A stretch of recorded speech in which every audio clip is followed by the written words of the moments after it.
Bismillahirrahmanirrahim. Assalamualaikum warahmatullahi wabarakatuh. Kami dari kelompok 2 akan mempresentasikan mengenai materi bab 4, yaitu mengenai audit siklus perolehan dan pembayaran, pengujian, pengendalian, pengujian substantif atas hutang usaha, yang terdiri dari Devira Safadinia NIM 180, Nida Uroshida NIM 193, Anissa Sahira NIM 198, dan Mirza Nuri Afrianti NIM 210.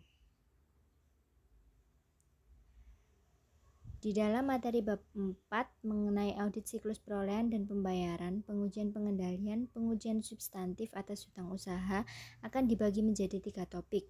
Yang pertama ada audit siklus perolehan dan pembayaran, yang kedua ada pengujian pengendalian, dan yang ketiga pengujian substantif atas hutang usaha.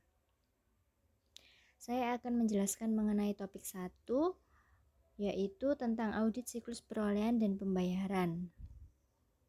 Tujuan dari audit siklus perolehan dan pembayaran yaitu untuk mengevaluasi apakah akun yang dipengaruhi oleh perolehan barang dan jasa, serta apakah pengeluaran kas untuk perolehan tersebut wajar disajikan sesuai dengan prinsip akuntansi yang diterima umum atau tidak. Transaksi yang termasuk dalam siklus perolehan dan pembayaran terdapat 3.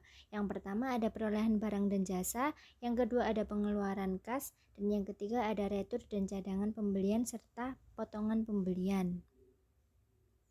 Transaksi yang termasuk dalam siklus perolehan dan pembayaran ada 10. Yang pertama ada wesel bayar, yang kedua ada kontrak yang masih harus dibayar, yang ketiga ada hutang hipotek, yang keempat ada hutang obligasi, yang kelima ada beban bunga, yang keenam ada kas bank, yang ketujuh ada laba ditahan, yang kedelapan ada modal yang disumbangkan, yang kesembilan dividen terhutang, dan yang ke-10 ada bunga yang harus dibayar.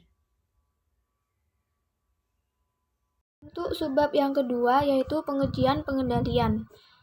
Makna dari pengujian pengendalian merupakan pengujian yang dilaksanakan sesuai rancangan dan pelaksanaan suatu kebijakan atau prosedur struktur pengendalian intern.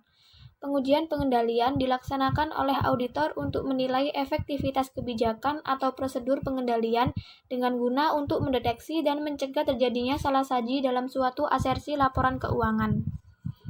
Ada 2 tipe dari pengujian pengendalian. Yang pertama yaitu concurrent test of control, merupakan pengujian pengendalian yang dilaksanakan auditor seiring dengan prosedur untuk memperoleh pemahaman mengenai struktur pengendalian intern klien. Dan yang kedua, additional or planned test of control, merupakan pengujian pengendalian tambahan atau direncanakan yang dilaksanakan oleh auditor selama pekerjaan lapangan.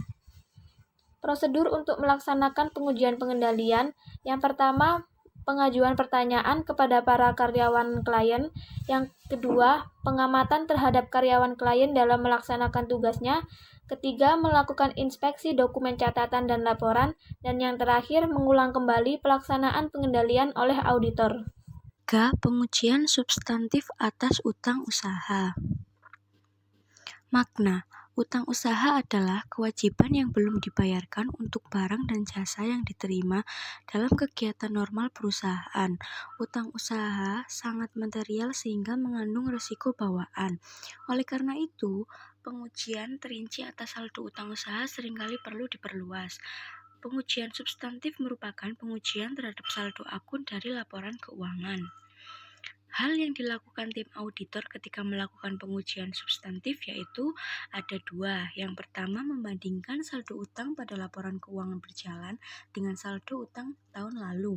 Yang kedua, jika terjadi kenaikan yang signifikan, auditor perlu menelusuri transaksi yang mempengaruhi timbulnya utang usaha ke dalam buku besar utang dan memeriksa kembali ayat jurnal yang tidak biasa dari segi jumlah maupun sumbernya.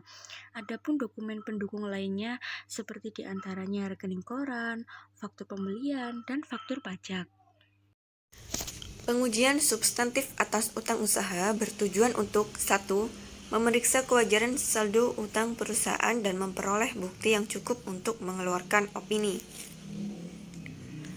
2. Memastikan bahwa saldo yang dicantumkan dalam laporan posisi keuangan itu benar-benar terjadi. 3. Memperoleh keyakinan tentang keandalan catatan akuntansi yang bersangkutan dengan utang usaha. 4. Membuktikan keberadaan utang usaha dan keterjadian transaksi yang berkaitan dengan utang usaha yang dicantumkan di neraca. 5. Membuktikan kelengkapan transaksi yang dicatat dalam catatan akuntansi dan kelengkapan saldo utang usaha yang disajikan di neraca. 6. Membuktikan kewajiban klien yang dicantumkan di neraca. 7. Membuktikan kewajaran penyajian dan pengungkapan utang usaha di neraca. 3 jenis tipe pengujian substantif. Yang pertama yaitu pengujian substantif atas transaksi, 2 prosedur analitik, 3 pengujian rinci atas saldo. Kemudian 5 prosedur pengujian substantif. Yang pertama yaitu prosedur awal audit, 2 prosedur analitik, 3 pengujian terhadap transaksi rinci, 4 pengujian terhadap saldo akun rinci, 5 verifikasi terhadap penyajian dan pengungkapan. Ilmu itu bagaikan binatang buruan, sedangkan pena adalah pengikatnya.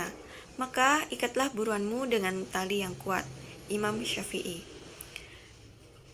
Sekian yang dapat kami sampaikan. Terima kasih atas perhatiannya. Wassalamualaikum warahmatullahi wabarakatuh.